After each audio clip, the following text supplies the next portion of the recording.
Hi, this is Aman Jaspal, licensed immigration advisor.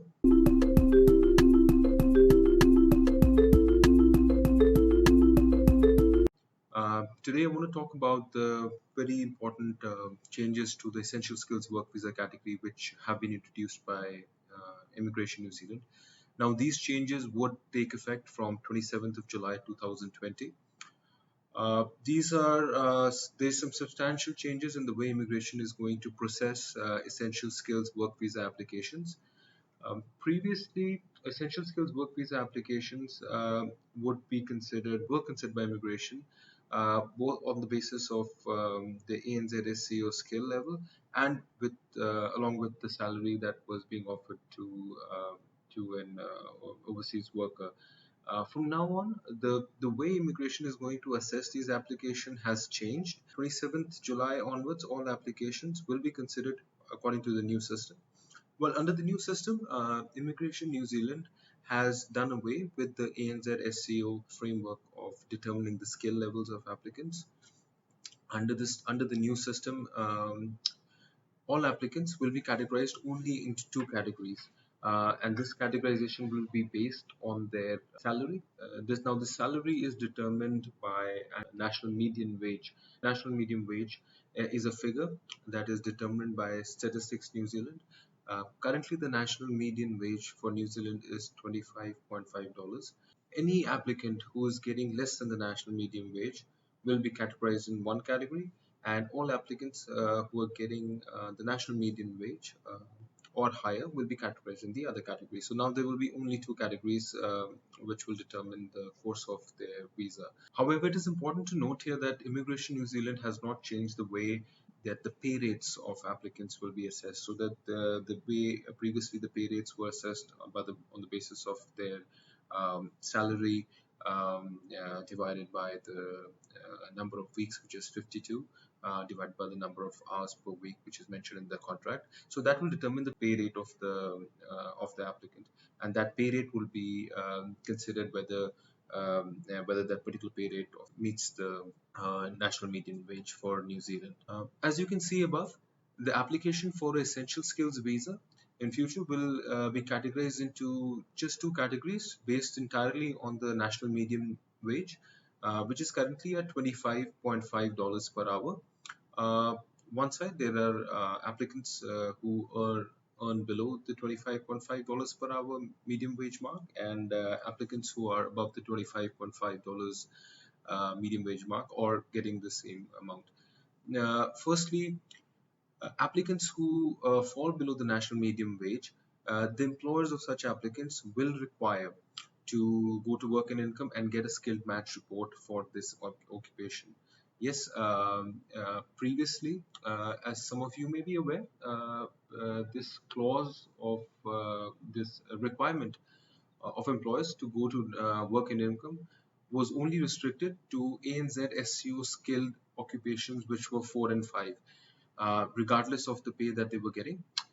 From now on, employers who are paying their employees or offering a job which falls below the national medium wage will require to go to work and income and get a skill match report for that occupation.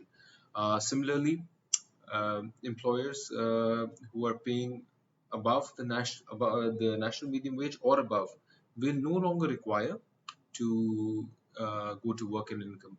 However, these employers will be required in both the categories to prove to Immigration New Zealand that sufficient efforts have been made to recruit New Zealanders. The visa durations, the maximum duration now for any applicant who is being paid less than $25.5 an hour will be 6 months. Now, after the completion of the 6 months, the applicant will be required to make a fresh application.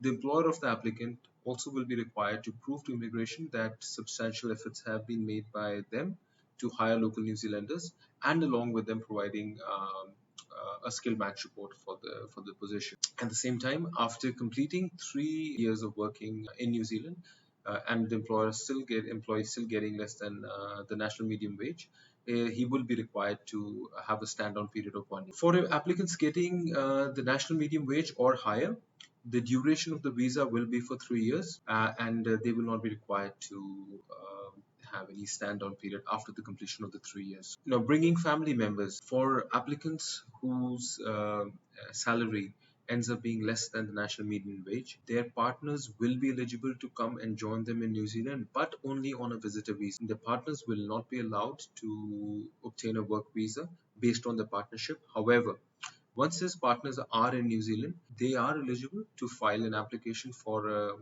work visa independently. Children of such applicants who are earning less than the national median wage we are eligible for a visitor and a student visa, provided they meet the requirements of the minimum income threshold. Partners of applicants who are being paid the national median wage or higher are eligible for a work visa as well as a visitor visa.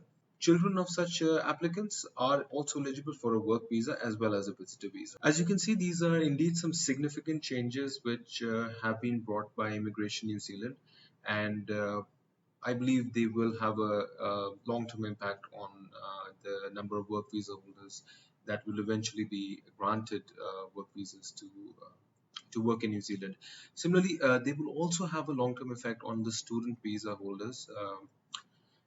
If you look at the progression of pathways that students take in the course of the stay in New Zealand, they usually start from student visa, going to a post-study visa, then moving to essential skills visa before they apply for a skilled migrant category visa, which is a residence visa. So now with these changes, there will definitely some significant number of students who may not be able to meet those requirements. We will see as times comes if any changes come in the skilled migrant category as well, which are also in the pipeline. In the time for the timing, I would like to share some figures with you. Uh, so overall, last year, in the year 2019-20, the total number of visas which were filed for work visa applications were 1,93,000 approximately.